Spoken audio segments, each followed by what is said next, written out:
Originally called the College Entrance Examination Board and founded in New York City, the College Board is a nonprofit organization that organizes the nation's AP and SAT tests every year. It was founded in 1900 to standardize the process of college admissions and currently works with over 6,000 universities, colleges, schools, and other institutions.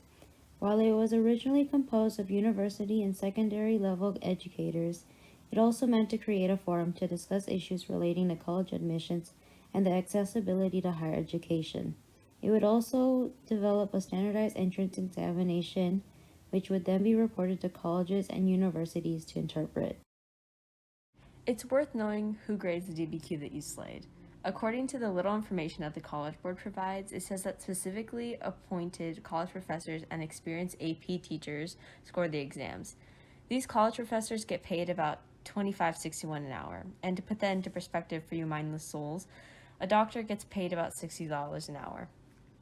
Although some people would disagree that the College Board needs praise, it disappointingly does actually do something for our education by giving students the opportunity to take this test and the opportunity to opt out of some classes in college if they pass.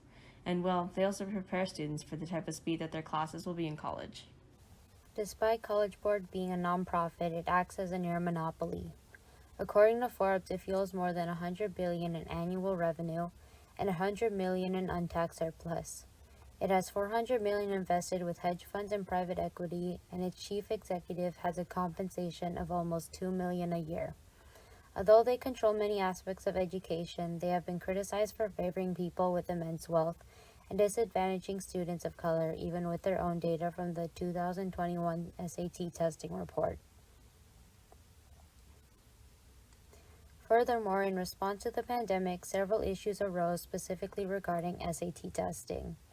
The College Board canceled SAT test dates and gave contradicting emails about whether the test would happen. On top of that, their inability to adapt to the pandemic caused more than 500 colleges, including every Ivy League, to have joined the growing test-optional movement. In addition, more than 1,600 four-year schools will not require scores for admission in 2021, and a growing number are becoming test-blind, meaning they won't consider scores at all. Prior to the pandemic, the Board of Regents in California considered removing the test because of the data on disadvantaged students. Even Regent Jonathan Schur said that, "I believe this test is a racist test." Despite California having the largest share of SAT takers, the Board of Regents decided to officially stop considering test scores entirely starting in 2023. With these concerns, people have begun to wonder about access to higher education, especially through the SAT and college admissions. The College Board perpetuates class and race hierarchies and sinks lower classes. Economist Anthony Carnival, who has served on commissions for Presidents George W. Bush and Bill Clinton, says that the SAT provides a shiny scientific cover for a system of inequality that guarantees that rich kids go to the most selective college. Now to the best part, how the College Board is clearly corrupt. Not surprisingly, this is my biggest problem with the College Board, how expensive it is. Prices usually range from about $96 to $144, depending on where you are and what test you're taking, which is way too expensive for someone to be paying to sit in a room for 3 to 4 hours as their wrist cramps up for writing specifics like Puritans and cod in an essay. This also makes it less accessible for families who are less wealthy to take the test, making education less affordable and accessible for families who are less fortunate. Education at an affordable price should be a right, not a privilege determined by socioeconomic wealth. Seeing how we're on the topic of wealth affecting education accessibility, let's talk about the test scores themselves. According to the Daily Trojan, white and Asian students who are less likely to come from low-income families perform better than Latinx and Black students on SAT and AP exams. This means that the association of families that are less fortunate and lower test scores also affects whether or not a high schooler will get into the college of their choice if the college is even taking SAT or AP scores, which include the 130 colleges and universities in California alone who no longer require SAT scores because of the unfair circumstances of the high-stakes standardized tests and their effect on minorities. With all the money that the College Board profits from students, it is important to note that the College Board has a monopoly in education because it is the only organization that distributes SAT and AP tests.